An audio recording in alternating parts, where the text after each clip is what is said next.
According to reporting by The Intercept, President Biden was denied another request to speed up oil production in Saudi Arabia. This as the midterms loom ahead. So per the White House readout of a high-profile phone call with King Salman of Saudi Arabia last week, Biden reaffirmed the willingness of the U.S. to aid Saudi Arabia in so-called defensive operations against the Houthis in Yemen following recent attacks on the United Arab Emirates and Saudi Arabia.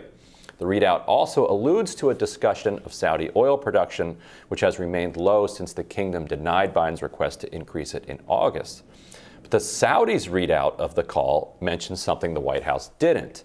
The Saudis' version says King Salman, quote, highlighted the role of the historic OPEC Plus agreement and the importance of maintaining the agreement, which experts believe means is a signal that the kingdom again declined to increase production.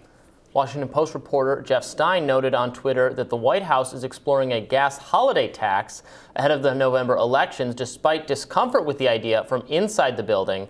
Stein says Biden is getting clobbered with high prices and Democratic pollsters think it may help.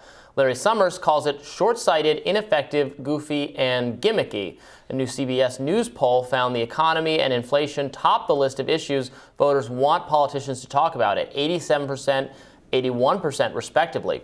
Got our rising panel here to weigh in. Michael Starr Hopkins is a Democratic strategist and director at Waxman, and Amy Tarkanian is a Republican strategist and former chairwoman of the Nevada GOP. Welcome to you both. Thanks for having us. Be here.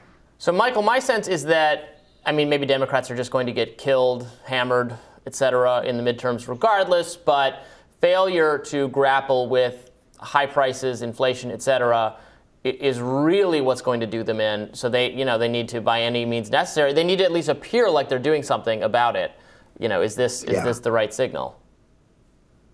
Their attempts to do something, I think, is the right signal. I think it's interesting. The Saudis and Jared Kushner have a VC fund together that they're working on. And if the Saudis decide to play the long game, it's pretty clear that Biden is a vulnerable president who may or may not run for re-election.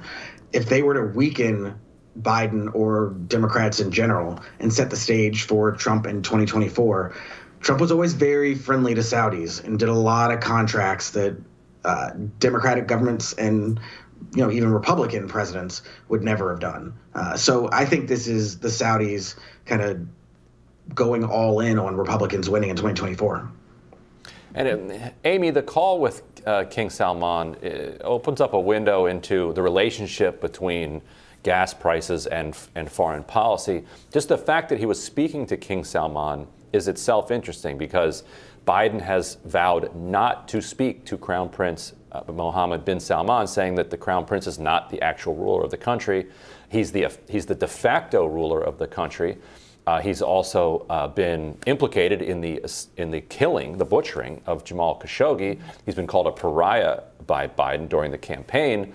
MBS wants very much to speak directly to Biden and to be treated as the head of state. Biden's refusing to do that, speaks with King Salman instead, pushes Salman then to increase gas production, and Salman tells him no, probably following the orders of MBS. So meanwhile, foreign policy is staying the same.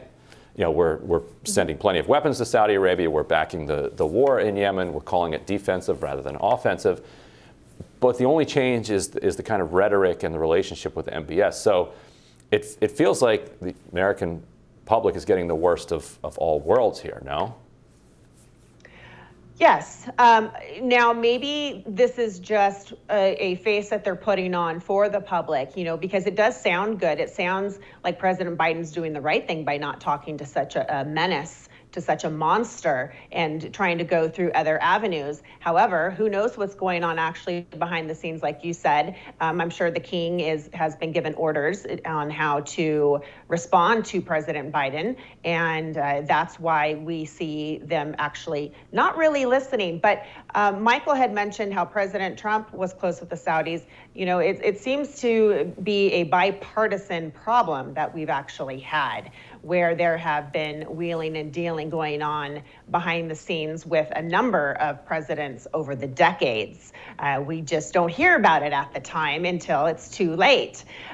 So, with the way that the gas is going to be increasing, like I've mentioned before here, it is already hurting here in the U.S., and they know that. So they have the upper hand with President Biden dealing with the price of gas and oil. And of course, we have the woke people on the climate side, climate change side, that are making matters worse, that are putting pressure on this administration to continue to not use fossil fuels as much, and trying to phase it out. So he's really stuck in a pickle on what to do for the American public. Because I got to tell you, I cannot continue to fuel up my tank when it's going to be over $100 just with regular unleaded for every time I have to go.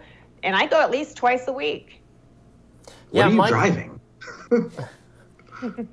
Well, I live in rural Nevada, so if you're going to get anywhere, you've got to go the distance. It's highway miles. Yeah, Michael, is there anything Biden can do to, fix this situation? Because again, if the Kingdom of Saudi Arabia just doesn't want him to be president again, they're gonna keep this pressure up, and there's really nothing he can do about it other than fall on his sword. Yeah, I mean, at the end of the day, the president doesn't really have a lot of control when it comes to gas prices. I know we ding presidents, whether they're Republican or Democrat, when gas prices go up, but there's not really a lot they can do. They can go into strategic reserves, but that's a limited amount. That's a Band-Aid to a long-term solution. And so I think, the fact that the State Department declared the Houthis a terrorist organization was something that was a nod to the Saudis. I think there's going to be other carrots behind the scenes. But I think right now, MBS and everything that's going on with Saudi Arabia, it's troubling. One thing I will add, there's a rumor that the Saudis are going to take their oil company public, which I think would be impossible because they'd have to release information about how much oil they had, how much funds they've made, things like that. But it's something that the financial pages are really starting to ramp up and talk about. And if that's true, that would be an interesting addition to why they're not giving it to the U.S. And Amy, on the question of whether presidents can control gas prices, it actually depends which president.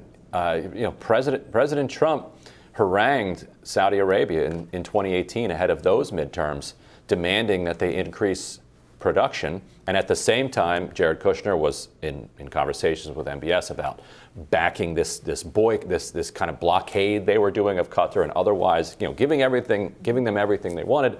And they did. They increased production. Trump multiple times demanded it happen, and it happened. We have now this interesting situation that Robbie referenced, that it does appear, and all of the reporting that we've done around this at The Intercept suggests that the Saudi royal family actively wants either Republicans in general or Trump specifically, back in the White House, does not want the Biden administration to continue to be a Biden administration, and so is driving up gas prices in order to affect that change. It really flips on its head, who's the client state and who's the empire here. Mm-hmm. Right. And so under President Trump, he didn't have to tap into the oil reserves, where President Biden is actually at a point where, he's having to look into that heavier than had anticipated. And now you have Democrat senators that are wanting to, for a temporary reason, to eliminate the 18% gas tax. And I will agree with Larry Summers on this, that it is a goofy ploy, because here in the state of Nevada, we do have 2 Nevada U.S. senators who are actually in favor of that. And one of them, Catherine Cortez Masto, is up for re-election. So it's going to sound like a great idea. It's going to sound like it's going to help Nevadans and people across the nation, but it's short-sighted, and it's not going to make enough progress in my pocketbook, in my mind, for it to even really be a serious contemplation. And even Senator Manchin is questioning it, because he's saying, hey, wait a second, we need this money to still go towards, the repairs of our highways and roads and bridges. So, it's a game. It's what they're doing. Wait, but hold on, Mr. Manchin. I thought all that spending was driving inflation. Oh, never mind. Not when it's in West Virginia.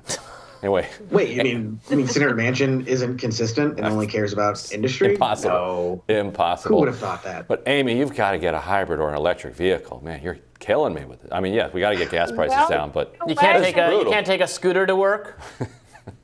A scooter? No. A scooter through the desert in Reno. I love it. I got an F-150. I got an F-150, and it doesn't cost me $100. Battery would explode in that desert. I know that we are getting more electric stations spread throughout the state of Nevada, but I've got to tell you, if you have ever made the drive between Vegas and Reno, there's not a lot of options to stop. So it's a little nerve-wracking if you have to plan out your electric drive and in the back of your mind think, oh, I may be stuck in the middle of the desert. Yes, you would die. I have made that drive. It's horrifying. I would at least do a hybrid. But Amy, Michael, thank you so much for joining us.